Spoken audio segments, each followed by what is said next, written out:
So there's been a return to some of the tensions, or tensions have flared up once again in the South China Sea between the Philippines and China.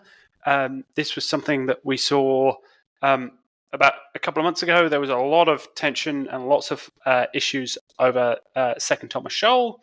There was an agreement that was reached over Second Thomas Shoal. We don't know quite what's in that agreement, but their tensions seem to have been reduced slightly. But instead, now there are flares elsewhere, particularly around Sabina Shoal. So only yesterday or overnight, there was a significant ramming incident in which a Philippines Coast Guard vessel was rammed by a number of I saw reports of both Coast Guard and PLAN vessels, which I thought was quite interesting. And again, lots of things like significant water cannoning and trying to target engines and trying to effectively disable, and they did successfully disable the Philippines vessel that was on a resupply mission to fishermen out in the shoal.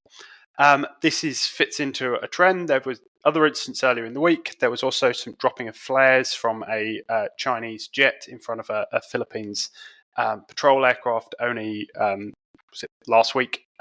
So a number of these kind of issues and incidents have now been kind of stacking up.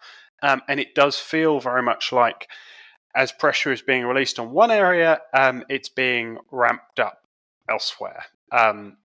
So I think it's certainly something that's worth keeping an eye on. And it's always difficult to tell with these sorts of things, but it does feel distinctly orchestrated.